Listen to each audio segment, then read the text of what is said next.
Hello students, welcome to channel of Edugrown. आज की इस वीडियो में हम डिस्कस करने वाले हैं 30 इम्पोर्टेंट एमसीक्यू। ठीक है, चैप्टर का नाम है स्ट्रक्चरल ऑर्गेनाइजेशन इन एनिमल।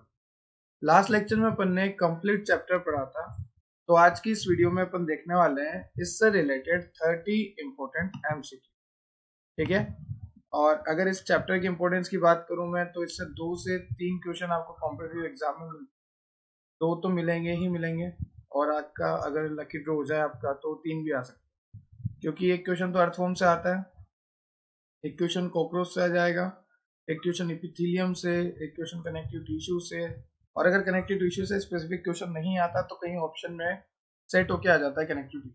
तो इम्पोर्टेंट तो है चैप्टर। ठीक है, और जब अपन ने लास्ट लेक्चर देखा था तो अपन ने सारे यहाँ पर डायग्राम वगैरह देखे थे एनसीईआरटी की, जो कि काफी जरूरी है क्योंकि डायग्राम से भी सीधा क्वेश्चन आता है। जब अपन ने लास्ट लेक्चर देखा था तो अपन ने सारी बातें क्लियर करी थी, डायग्राम क्लियर करा था, इंपॉर्टेंट पॉइंट्स क्लियर करे थे। ठीक है, एनसीईआरटी के। और आज के इस लेक्चर में अपन 30 क्वेश्चन करने वाले हैं। कुछ क्वेश्चन आप करोगे पॉज करके, ट्राई करना, क्योंकि मैं तो सारी बता दूंगा, पर कुछ पॉज करके अगर आप खुद से सॉल्व करोगे तो वो काफ़ी ज़्यादा बेटर होगा एज कम्पेयर टू मैं जो बताऊँ सीधा सीधा याद करने से। क्योंकि जब तक खुद प्रैक्टिस नहीं करोगे, जब तक कुछ, सबसे पहले पॉज करो वीडियो को, सोचो इसका आंसर क्या होगा, फिर आंसर टिक करने की कोशिश करो, फिर वीडियो प्ले करो और चेक करो कि आपका आंसर सही है, कि आपका जो लॉजिक लगाया था वो भी सही है, या फिर आपका आंसर गलत है तो क्यों गलत है। ठीक है, तो जिसने अभी तक ये चैप्टर नहीं देखा स्ट्रक्चरल ऑर्गेनाइजेशन इन एनिमल, जाके देख ले, क्योंकि जरूरी है चैप्टर देखना भी। क्योंकि जब तक देखोगे नहीं, जब तक सीखोगे नहीं, फिर अप्लाई कैसे करोगे। तो प्रॉब्लम तो है सबके साथ, बस नजरिए की बात है। तारक मेहता नहीं पढ़ा रहा मैं पढ़ा रहा हूँ स्ट्रक्चरल ऑर्गेनाइजेशन इन एनिमल। मेरा नाम है शुभम गुप्ता, आपका biology मैथर, chapter number 7, biology class 11। चलो शुरू करते हैं। देखो यहाँ पे सबसे पहला क्वेश्चन आपको दे रखा है कि which one of the following type of cell involving making inner wall of large blood vessel. आपको यहाँ पे पूछा है कि जैसे ये ब्लड वेसल है, ठीक है, तो इस ब्लड वेसल में इनर लाइनिंग कौन कर रहा है, कौन सा एपिथेलियम ब्लड वेसल के अंदर इनर लाइनिंग कर रहा है। आपको दे रखे 4 ऑप्शन, क्या वो क्यूबॉइडल है, कॉलुमनर है, क्या वो स्क्वामस है, क्या वो स्ट्रेटिफाइड। तो याद रखना स्क्वामस एपिथेलियम, क्योंकि अगर कहीं भी इनर लाइनिंग की बात आ जाए तो ब्लड वेसल की इनर लाइनिंग करेगा कौन, ब्लड वेसल की इनर लाइनिंग करेगा स्क्वामस एपिथेलियम। ठीक है, ये तो हुआ क्वेश्चन नंबर फर्स्ट। चलते हैं क्वेश्चन नंबर सेकंड पे। तो क्वेश्चन नंबर सेकंड में आपसे पूछा है कि which one of the following statement is true for cockroach. Cockroach के लिए कौन सा स्टेटमेंट सही है। तो देखो, पहला स्टेटमेंट आपको दे रखा है कि the number of ovariole in each ovary is 10। ये गलत है, आपको पूछा है सही कौन सा है। ठीक है, सेकंड ऑप्शन आपको दे रखा है कि the larval stage is called caterpillar. ऐसा तो कुछ भी नहीं है, ये भी गलत है, ये भी गलत है। थर्ड आपको दे रखा है anal style are absent in females. तो अगर मैं बात करूं फीमेल्स की, ठीक है, तो फीमेल्स में जो है एनल स्टाइल एब्सेंट होता है, ये अपन ने लास्ट लेक्चर में भी देखा था, क्योंकि एनल स्टाइल जो है मेल्स में प्रेजेंट होता है, मेल्स में एनल स्टाइल प्रेजेंट होता है। तो आपको पूछा था कि सही कौन सा ऑप्शन है, ये ऑप्शन बिल्कुल सही है कि जो एनल स्टाइल है, वेट अ सेकंड, ये रहा, जो एनाइल स्टाइल है वो एब्सेंट होता है फीमेल में, ये बिल्कुल सही बात है। ठीक है, क्योंकि वो प्रेजेंट किस में होता है, अगर मेल में फीमेल में एब्सेंट होगा तो मेल में प्रेजेंट होगा, इसमें क्लियर है। फोर्थ ऑप्शन आपको दे रखा है दे आर यूरियोटेलिक। कॉकरोच क्या यूरियोटेलिक होते हैं, नहीं, कॉकरोच जो है यूरिकोटेलिक होते हैं। मैंने आपको लास्ट लेक्चर में भी बताया था, बहुत अच्छे से समझाया था यूरियोटेलिक क्या होता है, यूरिकोटेलिक क्या होता है, अमाइनोटेलिक क्या होता है। इसलिए मैं बोल रहा हूँ लास्ट लेक्चर देखना जरूरी है।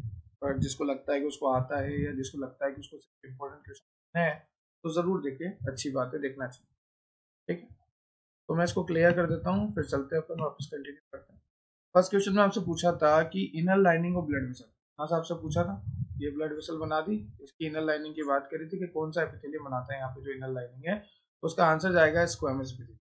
ठीक है, उसके बाद दूसरा क्वेश्चन था कि which one of the following statement is correct for cockroach, true for cockroach. तो सही हमें पता लगाना था, तो हमने सही पता लगाया कि जो एनाइल स्टाइल होता है वो मेल में प्रेजेंट होता है, पर वो फीमेल में तो एब्सेंट ही होता है, और ये ऑप्शन इसलिए बिल्कुल सही है क्योंकि वो फीमेल में एब्सेंट होता है।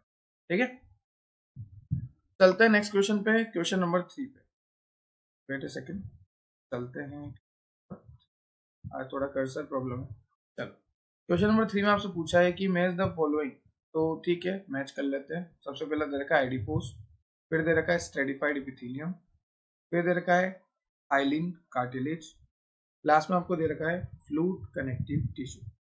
ठीक है, तो पहला दे रखा है एडिपोस टिश्यू। अब एडिपोस टिश्यू से आप क्या जानते हो कि ये जो है फैट को स्टोर करता है, ये आपको पता होना चाहिए कि एडिपोस टिश्यू क्या करता है, फैट का स्टोरेज।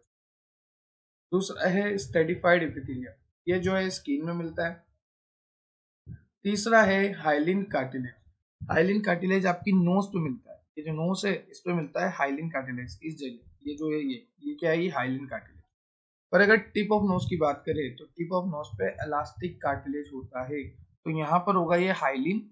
पर अगर टिप ऑफ नोज की मैं बात करूँ तो इलास्टिक कार्टिलेज, यहाँ है इलास्टिक टिप ऑफ नोज, यहाँ क्या है हाइलिन। फोर्थ ऑप्शन दे रखा है आपको फ्लूइड कनेक्टिव टिश्यू, तो फ्लूइड, फ्लूइड मतलब लिक्विड, ठीक है, अपना बहता हुआ, इस तरह से बहता हुआ। और फ्लूइड क्या होगा, फ्लूइड तो ब्लड ही होता है, यहाँ पे कुछ भी नहीं रहा। ठीक है, तो हाइलिन के लिए नोज हो गया। तो एक बार मैं क्लियर करता हूँ, फिर अपन मैच करते हैं कि कौन सा ऑप्शन सही है। देखो, क्या एडिपोस टिश्यू जो है फेट का स्टोरेज करता है, बिल्कुल करता है। अभी हमने देखा कि एडिपोस जो है फेट का स्टोरेज करता है, मतलब ए का 4। तो ये तो ऑप्शन तो कैंसिल, ए का 4 नहीं है इसमें। ठीक है, ये भी कैंसिल, ये भी कैंसिल, एक ही ऑप्शन से आंसर आ गया, बाकी तो देखने की जरूरत भी नहीं। चलते हैं नेक्स्ट क्वेश्चन पे। क्वेश्चन में आपसे पूछा है, नेक्स्ट क्वेश्चन में ऊपर ऊपर चलते हैं टॉप पर। The tissue which cover the external surface of the animal body and internal surface of visceral organ। Visceral organ क्या होता है, सबसे पहली बात तो जैसे हमारा हार्ट हो गया, ब्रेन हो गया, तो इंटरनल सरफेस जो है विसरल ऑर्गन की कौन कवर करता है, क्या वो कनेक्टिव टिश्यू करता है, एडिपोज टिश्यू करता है, एपिथेलियल टिश्यू करता है। तो ध्यान रखना, जो विसरल ऑर्गन होते हैं उनकी इंटरनल सरफेस को एपिथेलियल टिश्यू जो है कनेक्ट करता है। ठीक है, जितने भी हमारे विसरल ऑर्गन है, जैसे अगर मैं बात करूँ हार्ट, ब्रेन, तो इनके जो इंटरनल सरफेस है वो एपिथेलियल टिश्यू जो है कवर करके रखता है। अब नेक्स्ट क्वेश्चन में आपसे पूछा है मैच द फॉलोइंग करना है, कॉकरोच का क्वेश्चन है, आपको मैच करना है। चलो कर लेते हैं मैच। एक तरफ आपको दे रखा है फेलोमियर, गोनोफोर, स्पर्मेटोफोर, ओवेरियो। ठीक है, एक तरफ आपको दे रखा है चेन ऑफ डेवलपिंग ओवा, bundle of sperm, opening of ejaculatory duct, और लास्ट में दे रखा है द एक्सटर्नल जेनिटल। एक बार क्रॉस चेक कर लेते हैं, चलो वेट ए सेकेंड। ठीक है, अब देखो सबसे पहला ऑप्शन आपको दे रखा है फेलोमियर। फेलोमियर का मतलब होता है द एक्सटर्नल जेनेटिलिया, फेलोमियर जो है कॉकरोच में एक्सटर्नल जेनेटिलिया होता है। दूसरा ऑप्शन आपको दे रखा है गोनोफोर। ठीक है, तो गोनोफोर क्या होता है, और तीसरा ऑप्शन आपको दे रखा है स्पर्मेटोफोर, और चौथा ओवेरियो। तो पहला तो अपन को पता लग गया कि फेलोमियर जो है एक्सटर्नल जेनेटिलिया था कॉकरोच में। अब जो ओवेरियोल है वो है चेन ऑफ डेवलपिंग ओवा, नाम से पता लग रहा है, देखो यहाँ पे क्या लिखा हुआ है, वेट अ सेकंड, ओवेरियोल, OVA ये लिखा हुआ है, और इधर देखो यहाँ पे क्या लिखा हुआ है, डेवलपिंग ओवा। तो इस तरह से आपको पता लग जाएगा। तो ए का तो फोर्थ हो गया और डी का फर्स्ट हो गया। चलो देख लेते हैं कहाँ पे दे रखा है, डी का फर्स्ट, डी का फर्स्ट, डी का फर्स्ट, ये तो सभी में है। चलो ए से देखते हैं, आपको यहाँ पे दे रखा है ए का थर्ड जो कि बिल्कुल गलत, ए का सेकंड जो कि बिल्कुल गलत। अब बचे ये दोनों ऑप्शन, ठीक है, क्योंकि इन दोनों में ए का फोर्थ। अब गोनोफोर की बात करूं तो गोनोफोर क्या होता है, एक ओपनिंग होती है इजैकुलेटरी डक्ट की। ठीक है, तो बी का जाएगा थर्ड, तो अगर बी का थर्ड ऑप्शन जा रहा है, ए का फोर्थ जा रहा है, तो आंसर जाएगा ऑप्शन नंबर। ठीक है, इस तरह के क्वेश्चन काफी इजी होते हैं, अगर आपको एक दो पॉइंट पता होते हैं तो आप सीधा मैच करके देख सकते हो। जैसे अगर चार ऑप्शन इधर है, चार इधर है, तो अगर आपको दो भी पता है ना तो भी आप इजीली मैच करके आंसर निकाल सकते हो, क्योंकि आपको बाकी ऑप्शन कट जाएंगे और मेन आंसर मिल जाएगा। चलते हैं नेक्स्ट क्वेश्चन पे। नेक्स्ट क्वेश्चन में आपसे पूछा है the tissue that are most abundant perform the function of linking supporting the other tissue. अब यहाँ पे आपको पूछा है कि ऐसा टिश्यू का नाम बताओ जो कि सपोर्ट कर रहा है, लिंकिंग करने में मदद कर रहा है। यहाँ पे आपको पूछा है कि the tissue that are most abundant perform the function of linking and supporting the other tissue. तो देखो ध्यान से सुनो, लिंकिंग का काम कर रहा है, और लिंकेज का काम हमेशा ध्यान रखना कनेक्टिव टिश्यू करता है। ठीक है, तो आंसर जाएगा कनेक्टिव टिश्यू। अब देखते हैं नेक्स्ट क्वेश्चन।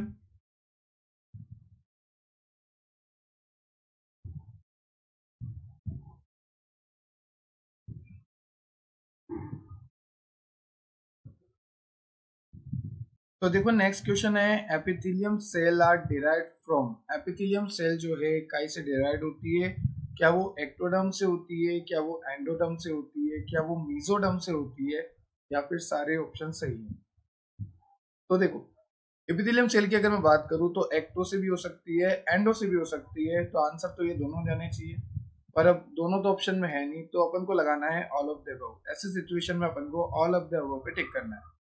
अगर आपको दे रखा होता सी ऑप्शन में कि बोथ एक्टो एंड एंडो, तो आपको दोनों पे टिक करना रहता, पर अगर दोनों पे टिक करना है तो फिर आपको जाना पड़ेगा ऑल ऑफ द अबव के साथ।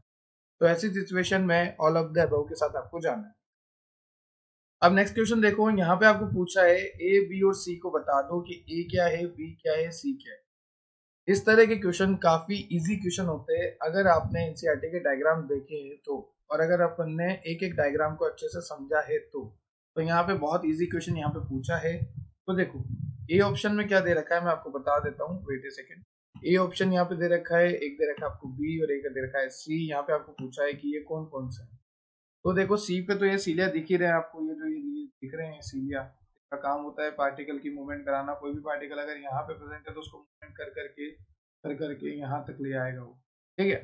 तो सी जो है सिलिएटेड है, और ए जो है ये क्यूब की तरह है, देखो ये क्यूब लाइक है, ठीक है। और बी जो है फ्लैट है, आप देख सकते हैं बी जो है फ्लैटेंड। तो यहाँ पे देखिए पहला ऑप्शन दे रखा है ए सिलिएटेड, बिल्कुल गलत बात। ए में कहाँ सीलिया है, बिल्कुल।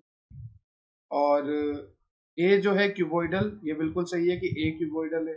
बी स्क्वामस, बिल्कुल जो फ्लेटेड है वो स्क्वामस है, ये भी सही है। और सी जो है सिलिएटेड है, ये बिल्कुल सही है क्योंकि सी भी यहाँ पर क्या है, ये सिलिएटेड है, सी सिलिया है यहाँ पर, तो सी ऑप्शन भी सही है। तो यहाँ पे option number B is the right answer. जो ए है वो क्यूबोइडल है, जो बी है वो स्क्वामस है, फ्लैटेड वाले हैं, जो सी है वो सिलिएटेड है। और सिलिया जो है कॉलमनर के ऊपर होते हैं, तो हम बोल रहे हैं कॉलमनर सिलिएटेड या सिलेटेड कॉलमनर एपिथेलियम, ठीक है। तो ये ऑप्शन भी बिल्कुल सही है, तो इसका आंसर आपको जाएगा बी। तो एक बार मैं क्लियर कर देता हूँ, सारे आंसर आपको रिपीट कर देता हूँ, ठीक है, तो उससे सही रहेगा। तो अपन ने देखिए क्वेश्चन, सबसे पहला क्वेश्चन अपन ने देखा कि टिश्यू जो कि कनेक्ट करके रखे, सपोर्ट करके रखे, तो कनेक्ट का वाला टिश्यू जो है कनेक्टिव टिश्यू नाम से पता लग रहा है। अगला अपने क्वेश्चन था epithelium cell are derived from, तो अपन ने देखा एक्टो भी है, एंडो भी हो सकता है, पर अपन को दोनों के साथ जाना है, तो अपन को जाना है ऑल ऑफ द अबव के साथ, ठीक है। अब दोनों के साथ जाना है तो कैसे जाना पड़ेगा, ऑल ऑफ द अबव के साथ जाना पड़ेगा। नाउ नेक्स्ट क्वेश्चन आपको पूछा है कि ए बी और सी आपको बताने हैं। तो ए जो है यहाँ पर क्यूबोइडल है, बी जो है फ्लैट है, स्क्वामस है, सी जो है सिलिएटेड है, और सिलिएटेड कॉलमनर पे होते हैं, तो आंसर जाएगा ऑप्शन नंबर, ठीक है। चलते हैं नेक्स्ट क्वेश्चन पे। यहाँ पे आपको पूछा है कि which one of the following, wait a second, यहाँ पे आपको पूछा है कि which one of the following statement are not correct with reference to columnar epithelium. आपको पूछा है कि आपके पास कॉलमनर एपिथेलियम, तो पहले तो मैं कॉलमनर एपिथेलियम बना के दिखा देता हूँ। क्या कॉलमनर एपिथेलियम लंबा होता है? बिल्कुल होता है। क्या कॉलमनर एपिथेलियम लंबा है उसकी वजह से जो उसका न्यूक्लियस है वो बेस में होता है, बेस मतलब नीचे होता है, ये न्यूक्लियस जो है ये बेस में प्रेजेंट होता है, ये बात भी बिल्कुल सही है, ध्यान रखना, ठीक है। तो जो कॉलमनर एपिथेलियम है वो लंबा है, और जो लंबा है उसकी वजह से जो उसका बेस है उसमें न्यूक्लियस प्रेजेंट होता है, ठीक है, नीचे न्यूक्लियस होता है। और तीसरी बात, जो ये कॉलमनर एपिथेलियम है तो यहाँ पे जो फ्री सरफेस है, यहाँ पर विलाई प्रेजेंट है, माइक्रोविलाई, छोटी छोटी माइक्रोविलाई होती है कॉलमनर एपिथेलियम की फ्री सरफेस पे। अभी तक ये सारी बातें क्लियर है, तो चलो क्वेश्चन पढ़ते हैं, ऑप्शन चेक करते हैं और टिक करते हैं सही आंसर, ठीक है। एक्चुअली आपको यहाँ पे पूछा है कि गलत कौन सा है, नॉट करेक्ट पूछा है ना, तो चलो नॉट करेक्ट ढूंढ के अपन बताते हैं कि गलत कौन सा। सबसे पहला दे रखा है it is composed of single layer of talls and slender cell, बिल्कुल सही बात है, single layer of tall cell. दूसरा आपको पूछा है कि nucleus of the cell is located at it base, nucleus जो है बेस में मिलेगा, ये भी बिल्कुल सही बात है। तीसरा आपको बोला है कि फ्री सरफेस में है माइक्रोविलाई, जो फ्री सरफेस है उन पे माइक्रोविलाई प्रेजेंट हो सकती है, इस तरह छोटी होती है, तो मैं बड़ी बड़ी दिखा रहा हूँ आपको। तो ए भी सही है, बी भी सही है, सी भी सही है, तो ऑब्वियसली बात है कि ऑप्शन डी जो है गलत है, फिर तो हमें देखने की जरूरत भी नहीं है कि ऑप्शन डी क्या है। तो इस तरह के क्वेश्चन आपको इतना सा याद होना चाहिए कि गलत पूछा है तो गलत ही टिक करें, सही देख के टिक ना कर दें, कई बार बच्चों के साथ गलती हो जाती है। ठीक है, चलो नेक्स्ट क्वेश्चन देखते हैं। नेक्स्ट क्वेश्चन में आपसे पूछा है कि which statement is true about simple cuboidal epithelium. Simple cuboidal epithelium आपके पास, तो उसमें आपको कौन सा ऑप्शन सही लग रहा है? तो पहला ऑप्शन है सिंपल क्यूबॉइडल के लिए कि ये जो है डक्ट्स में मिलता है। दूसरा ऑप्शन है कि इसका मेन फंक्शन जो है क्यूबॉइडल का सिक्रीशन और एब्जॉर्प्शन का है। तो ध्यान रखना ज्यादातर एपिथेलियम का फंक्शन जो सिक्रीशन एब्जॉर्प्शन ही है, तो ये बात बिल्कुल सही। तीसरा ऑप्शन दे रखा है it consist of a single layer of cube like cell. अब नाम क्या है? नाम है सर क्यूबॉइडल। ठीक है, क्यूबॉइडल नाम है, तो होगी भी कैसी? क्यूब लाइक सेल होगी। तो बी सही है, तो बी और सी सही है। अब बी और सी सही है तो ए भी सही होगा ही सही, भले आपको याद हो ना हो। आपको दे दिया कि बी ऑप्शन, सी ऑप्शन आपको पता है सही है, fourth option all of the above है, तो 100% ऑप्शन क्या जाएगा फिर? All of the above. तो इसका आंसर जाएगा all of the above. I hope आपको ये क्लियर हो गया होगा। ठीक है, चलते हैं नेक्स्ट क्वेश्चन पे, थोड़ा ज्यादा आ गए अपन आगे। नेक्स्ट क्वेश्चन में आपको पूछा है कि मैच द फॉलोइंग, और आप सभी जानते हो मैच द फॉलोइंग काफी इजी होता है अगर अपन ने थोड़ा थोड़ा पॉइंट पे अपने को याद है। कहाँ पे गया? एक सेकंड, तो पहले तो मैं इसको क्लियर कर देता हूँ। अब आपसे पूछा है मैच द फॉलोइंग, चलो मैच करके देखते हैं। ठीक है, सबसे पहला बोला है कि इधर दे रखे हैं आपको टिश्यू कॉलम 1 में, और इधर दे रखे हैं आपको कॉलम 2 में लोकेशन। स्क्वामस का पूछा है, ठीक है, क्यूबॉइडल का पूछा है, और थर्ड आपसे पूछा है कॉलमनर का। तो देखो, वेट ए सेकेंड, कॉलमनर का पूछा। तो देखो, ए का फर्स्ट मतलब क्या? स्क्वामस जो है लंग्स में मिलेगा। बी का थर्ड, यहाँ पे फर्स्ट ऑप्शन में क्या देखा? बी का थर्ड मतलब जो क्यूबॉइडल है क्या वो किडनी में है। और सी का सेकंड, तो ध्यान रखना कॉलमनर एपिथेलियम जो होता है हमेशा स्टमक में आपको मिल जाएगा, डाइजेस्टिव ट्रैक्ट में मिलेगा, क्योंकि कॉलमनर में सीलिया, और सीलिया तो काम आती है। ठीक है, तो सी का तो सेकंड जाएगा, बिल्कुल सही बात है। तो देख लेते हैं सी का सेकंड कहाँ कहाँ पर है। सिर्फ यहाँ पर नहीं है सी का सेकंड, मैं इसको कट कर देता हूँ, वेट अ सेकंड। यहाँ पर नहीं है सी का सेकंड, ठीक है। यहाँ पे भी सी का फर्स्ट दे रखा है, यहाँ पे भी फर्स्ट दे रखा है, तो आंसर अपन को सीधा ही मिल गया, फर्स्ट ऑप्शन। तो इस तरह के क्वेश्चन मैं वापस रिपीट कर रहा हूँ, काफी इजी। ठीक है, नेक्स्ट स्लाइड पे आ गए। अपन को पूछा है कि based on their location muscles को हमने कितनों में क्लासिफाई किया है। तो एक बार देख लेते हैं कि अगर लोकेशन के बेस पे बात करूँ तो मसल को मैंने 3 टाइप पे क्लासिफाई कर रखा था। क्या वो स्केलेटल स्मूथ कार्डियक है, क्या वो स्केलेटल स्ट्रेट कार्डियक है, क्या वो वॉलंटरी इनवॉलंटरी कार्डियक है, या सब कुछ है? तो ध्यान रखना वो है फर्स्ट ऑप्शन। पहले मैं इसको क्लियर करता हूँ, फिर आपको राइमिंग से याद रखना है, क्योंकि हर बार आता है इस तरह के क्वेश्चन। जो 3 टाइप है वो है skeletal muscle, smooth muscle, cardiac muscle. Skeletal muscle, smooth muscle, cardiac muscle. ठीक है, काफी इजी क्वेश्चन है वैसे, और पूछा भी जाता है। चलो, अगला क्वेश्चन आपको दे रखा है कार्डियक मसल के बारे में आप क्या जानते हो। तो लास्ट लेक्चर में मैंने आपको अच्छे से बताया था कार्डियक मसल, तो जिसको नहीं पता वो लेक्चर देखे, और इसको आप क्वेश्चन ट्राई करो लगाने का। ठीक है, अच्छा क्वेश्चन लगाओगे तभी आएगा, तो ये मैं आपके लिए छोड़ रहा हूँ। हालांकि आंसर तो है ही सही लास्ट में, पर फिलहाल ट्राई करना। नेक्स्ट क्वेश्चन यहाँ पे दे रखा है the type of muscle present in our heart are involuntary and are striated. Intestine में स्ट्रेटेड और involuntary. Thighs are straightened and voluntary. Upper arm are smooth muscle fiber fusiform in shape. तो एक बात अब ध्यान रखो, पहले तो मैं आपको एक चीज क्लियर कर देता हूँ, वॉलंटरी इनवॉलंटरी से मेरा क्या मार्कर का कलर चेंज करते हैं क्योंकि यहाँ पे सब लाल है। ठीक है, तो देखो एक चीज मेरे को आपको क्लियर करनी है। सबसे पहले मैं बताऊंगा आपको वॉलंटरी, वॉलंटरी क्या होता है, और फिर आपको मैं बताऊंगा इनवॉलंटरी क्या होता है।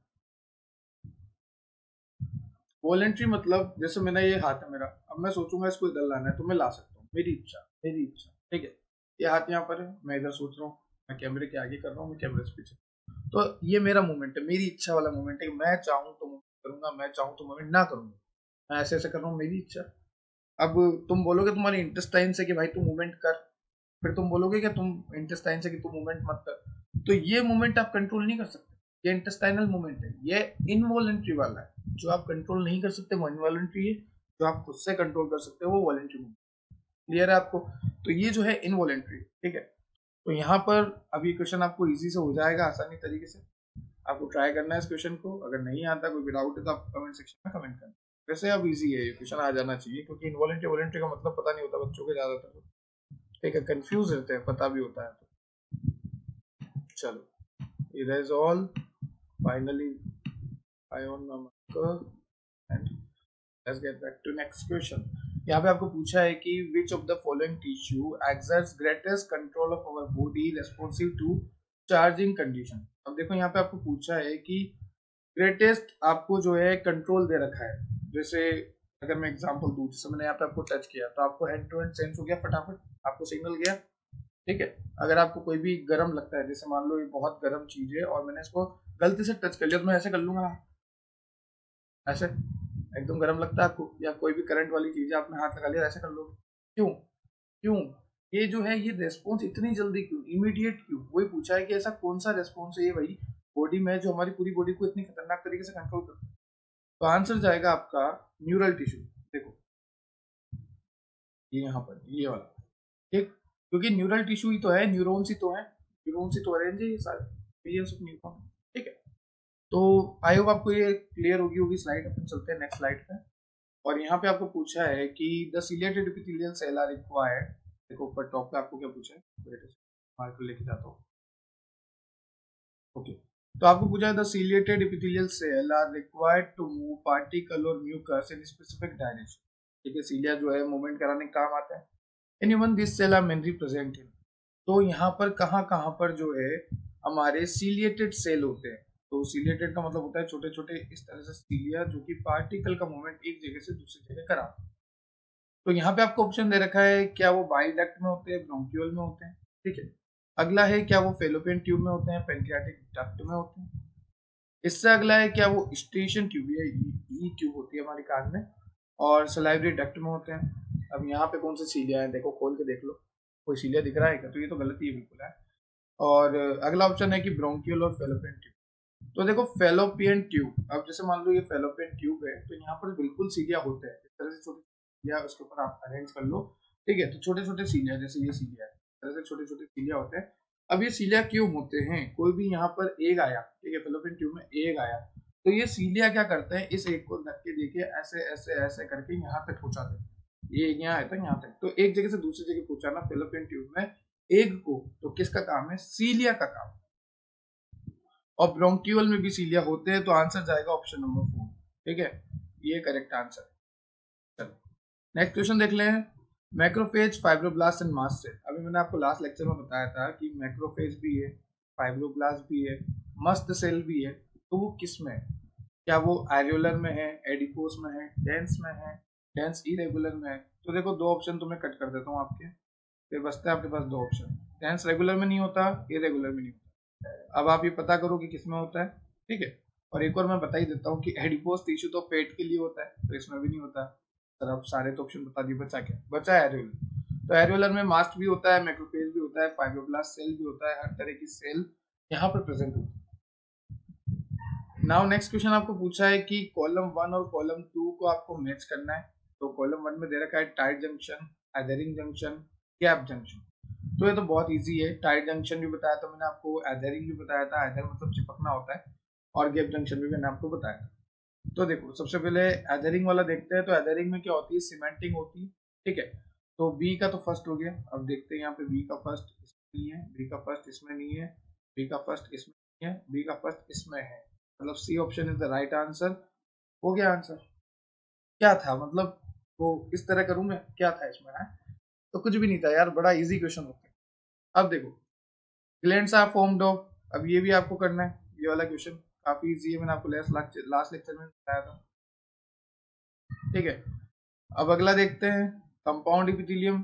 कंपाउंड मतलब बेसमेंट मेम्ब्रेन पे दो से ज्यादा लेयर, इस तरह से दो से ज्यादा लेयर है, तो वो है कंपाउंड। तो क्या वो सिक्रीशन एब्जॉर्प्शन करता है, क्या वो प्रोटेक्शन करता है? अब देखो इतनी बड़ी है तो प्रोटेक्शन तो करेगा, तो protection against chemical and mechanical, ये तो बिल्कुल। Covers only dry surface of skin, ये गलत बात है कि सिर्फ ड्राई पे नहीं, ठीक है, हो भी सकता है सिर्फ ड्राई पे, तो इसको आपको क्रॉस चेक करना है इस ऑप्शन में। अगर ये ऑप्शन सही होता है तो आपका आंसर जाएगा ऑल ऑफ द अबव, ठीक है। वैसे मुझे जहां तक याद है कि इस ऑप्शन में 50-50 हो जाता है फिर, तो इसका आंसर आपका ऑल ऑफ द अबव ही जाना चाहिए, क्योंकि जब ये सही है कि सिक्रीशन एब्जॉर्प्शन तो होता ही है, ये सही है कि प्रोटेक्शन करेगा वो, तो फिर इसको भी आपको इंक्लूड करना है, ठीक है। तो ये था कंपाउंड एपिथेलियम का क्वेश्चन। अगला देखो, काफी इजी क्वेश्चन है अगला, match the following. Match the following होते इजी, ठीक है, बस सही से पढ़ने वाला चाहिए। पहला है एरियोलर, दूसरा एडिपोज, तीसरा लिगामेंट है और चौथा है बोन। तो areolar tissue, adipose tissue, ligament और बोन। अब जो बोन है, बोन की फॉर्मिंग सेल, बोन बनाने वाली सेल होती है स्टियोसाइट्स। ठीक है, तो डी का तो हो गया सेकंड, तो डी का सेकंड देखो, इसमें नहीं है, इसमें नहीं है, इसमें नहीं है, आगे आंसर नहीं। मतलब क्या था ये, कितना इजी था यार, क्या आपको कुछ भी नहीं आता तो भी आपको सब आता है, इससे ज्यादा और क्या लोगे आप बताओ। ठीक है, चलो चलते हैं आगे, चलते हैं। इसका आंसर तो ये आ गया, बड़ा सिंपल था। अब नेक्स्ट क्वेश्चन में आपको पूछा है कि where is ciliated epithelium found. तो सिलेटेड तो अभी अपन ने देखा, fallopian tube is the best और राइट आंसर, क्योंकि यहाँ पर सीलिया होते हैं जो कि एक को आगे करते हैं, तो सिलेटेड एपिथेलियम आ गया हमारा आंसर। अगला क्वेश्चन है आइडेंटिफाई। तो आइडेंटिफाई करने की जरूरत ही नहीं है, ये जो है फेट सेल है, ये जो बड़ी सी है ये फेट सेल है। और फेट सेल किस में होती है, मैंने आपको अभी बताया था लास्ट, यहाँ पे देखो एडिपोज टिश्यू में होती है फेट। ठीक है, तो ये जो है एडिपोज टिश्यू, तो second option is the right answer, that's it. ना एरियोलर है, ना डेंस है, ना डेंस इरेगुलर है।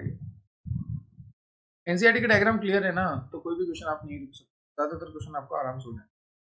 देखो, अब आपसे पूछा है कि पीसीटी में कौन सा एपिथेलियम होता है, नेफ्रॉन। तो देखो यहाँ पर काफी तरह के एपिथेलियम होते हैं, पर पीसीटी की बात करूँ तो ciliated, pseudo stratified columnar ciliated epithelium. ठीक है, कौन सा होता है, अगर मैं पूरा नाम बताना चाहूँ इसका तो होता है pseudo stratified columnar ciliated epithelium, ये वाला एपिथेलियम होता है। ठीक है, चलो अगला देखते हैं, adipose tissue belong to which tissue. अब ये कोई बात हुई क्या, इतना इजी क्वेश्चन कौन पूछता है भाई। क्या एडिपोज टिश्यू मसल में है, बिल्कुल नहीं। क्या न्यूरल में है, बिल्कुल नहीं। क्या एपिथेलियल होता है, बिल्कुल नहीं। तो आंसर जाएगा कनेक्टिव टिश्यू। एडिपोज टिश्यू और ये जो जितने भी है सब कनेक्टिव में आते हैं। ठीक है, नाउ नेक्स्ट स्लाइड पे चलते हैं कि ब्लड वेसल जो है किससे कवर्ड होती है। तो आप सभी को पता है कि ब्लड वेसल की जो इनर लाइनिंग है वो एपिथेलियल से बनी है। ठीक है, तो ये भी बहुत इजी क्वेश्चन था कि ब्लड वेसल किससे कवर होती है, एपिथेलियल। क्योंकि कनेक्टिव तो होगी नहीं, कनेक्ट करने का हमारी मस्कुलर की यहाँ पे बात होगी नहीं, और ब्लड वेसल है तो न्यूरॉन की तो बात होनी थी जो नर्वस टिश्यू में। नाउ नेक्स्ट क्वेश्चन यहाँ पे दे रखा है आपको, wait a second, where is my marker, here it is. So next question आपको दे रखा है कि which of the following is a feature of striped muscle fibre. अभी आपको करना है, ये क्वेश्चन काफी इजी है, मैंने आपको लेक्चर में बताया भी था। ठीक है, स्ट्रिप्ड मसल फाइबर वाला, और अगर नहीं आता तो आप कमेंट सेक्शन में करें। इजी है, इंपॉर्टेंट भी है। ठीक है, सार्कोमियर माइटोकॉन्ड्रिया वाली बात है, सार्कोमियर मसल में होती है, माइटोकॉन्ड्रिया में सेल्स में, सारी सेल्स में होती है। देख लेना एक बार, नहीं आता तो मेरे को कमेंट जरूर करना। चलो, अब यहाँ पे आपको पूछा है कि कौन सा एपिथेलियम लाइनिंग करता है चैम्बर ऑफ हार्ट की, हार्ट के चैम्बर की। ये हमारा हार्ट, एक सेकंड, नहीं बना, आधे ही रह गया, दिल टूट गया बेचारा, ये पूरा बन गया। तो ये हमारा हार्ट है। ठीक है, ये चैम्बर है, एक दो तीन चार। अभी चैम्बर की जो लाइनिंग है वो कौन कर रहा है, क्या वो क्यूबोइडल, बिल्कुल नहीं। क्यूबोइडल कहाँ से, क्यूब लाइक सेल्स तो आएगी नहीं इसमें। सीलिएटेड, सीलिया की तो जरूरत ही नहीं दिल में, दिल में क्या सीलिया, दिल तो वैसे बहल जाता है, तो सीलिएटेड भी नहीं। तो आंसर जाएगा सिंपल स्क्वैमस एपिथेलियम। ठीक है, inner lining of blood vessel, inner lining of heart, और अपना विसरल ऑर्गन्स पे भी लाइनिंग, तो सबका आंसर क्या है, simple squamous. Simple squamous provide smooth lining to chamber of. ठीक है, now next question, the epithelium involved in diffusion. अब ये भी इंपॉर्टेंट है और इजी है, बार बार एक ही चीज रिपीट हो रही है, आप देख लेना कि कौन सा एपिथेलियम जो है डिफ्यूजन इन्वॉल्व होता है, पढ़ाया हुआ है आपको, और अगर नहीं आता तो कमेंट सेक्शन। ये जो क्वेश्चन है ये काफी ज्यादा इंपॉर्टेंट है, तो इस क्वेश्चन को ध्यान से सुनना। ठीक है, बहुत इंपॉर्टेंट है, आपके बहुत सारे कंसेप्ट ये क्वेश्चन अकेला क्लियर कर देगा। ये एक क्वेश्चन 10 क्वेश्चन के बराबर है। तो ये क्वेश्चन 10 क्वेश्चन कवर कर देता है आपके। तो देखते हैं इस क्वेश्चन को। ये रहा क्वेश्चन मेरे द कॉलम। उससे पहले एक क्वेश्चन और ऊपर दे रखा है, the tissue which cover the external surface of the animal body and internal surface of visceral organ. तो इंटरनल सरफेस की बात कर रहे हैं विसरल ऑर्गन की, तो विसरल ऑर्गन जैसे हार्ट और किडनी, ब्रेन, तो इनके जो इंटरनल सरफेस है उसको कवर कौन करता है, एपिथेलियम कवर करता है। एपिथेलियम में भी कौन सा, सिंपल स्क्वैमस, तो कनेक्टिव नहीं जाएगा, नन ऑफ दिस नहीं जाएगा, एडिपोस नहीं जाएगा, आंसर जाएगा एपिथेलियम। ठीक है, आंसर जाएगा सिर्फ और सिर्फ एपिथेलियम, यहाँ पे आंसर जाएगा। चलो लास्ट और नेक्स्ट और फाइनल क्वेश्चन काफी इंपॉर्टेंट, ध्यान से सुनो। कंपाउंड एपिथेलियम, ठीक है, कंपाउंड आई तो ये बात तो ध्यान है तुम्हें कि कॉकरोच आपको देखते ही आपके टुकड़े टुकड़े कर देता है, क्योंकि कॉकरोच में होती है कंपाउंड आई, ठीक है, ऐसे टुकड़े टुकड़े कर देता है। तो कंपाउंड आई कॉकरोच में होती है, तो कॉकरोच का है, जल्दी देखो, ये रहा कॉकरोच, ठीक है। तो बी का तो सेकंड ऑप्शन हो रहा है सीधा, ठीक। उसके बाद आपको दे रखा है कि कंपाउंड इपिथेलियम, कंपाउंड इपिथेलियम भी देखते हैं, उससे पहले और कुछ देख लेते हैं। जैसे यहाँ पे आपको दे रखा है स्टियोसाइट्स, ठीक है। तो स्टियोसाइट्स क्या होता है, बोन बोन बोन बोन, ये बोन, ठीक, एक सेकंड, ये बोन, ठीक। उसके बाद अपन देख रहे हैं ओपन सर्कुलेटरी सिस्टम, तो ओपन तो होता है अर्थवॉर्म में, ठीक है, ओपन होता है, तो ये रहा आंसर। और देख लेते हैं और क्या क्या दे रखा है यहाँ पे। जेनेटिलिया, जेनेटिलिया जो है मोजाइक रीजन हो गया, ठीक है, कॉकरोच में ही हो रहा है ये भी, और सब कुछ हो गया अपने यहाँ पे मेन तो कॉलम में। एक बार क्लियर करते हैं फिर वापस थोड़ा, क्योंकि क्या एक साथ हो जाता है तो थोड़ा अजीब सा। तो अपन को पता है कि स्टियोसाइट्स मतलब बोन, तो ये बात तो अपने को क्लियर हो गई स्टियोसाइट। उसके बाद अपने को पता है कि कंपाउंड आई मतलब 100% जो है अपना कॉकरोच, ठीक है। उसके बाद होगी ओपन सर्कुलेटरी सिस्टम, तो ओपन में और कुछ बचा ही नहीं ना, एलिमेंट्री कैनाल ना कॉकरोच हो ही गया, तो आंसर जाएगा अर्थवॉर्म, ओपन वाला भी हो गया। उसके बाद आपको पूछा है कंपाउंड इपिथेलियम, तो ये स्किन हो गया आंसर, ठीक है। उसके बाद आपको पूछा है कि ये टैप्लोसोल, तो ये एलिमेंट्री कैनाल से जाएगा। जेनेटिलिया पूछा है, तो जेनेटिलिया जो है एक्सटर्नल जेनेटिलिया पेलोमियर होता है, आपको पता है, तो इसका आंसर ये जाएगा। तो इस तरह से सारे मैच हो जाएंगे, ये आपके सारे कंसेप्ट खोलेगा क्वेश्चन, एक नहीं 10 क्वेश्चन के बराबर है कि कंपाउंड किसमें, स्टियोसाइट्स क्या होता है, जेनेटिलिया क्या होता है, ओपन सर्कुलेटरी सिस्टम किसमें होता है, कंपाउंड इपिथेलियम कहाँ पे होता है, ठीक है।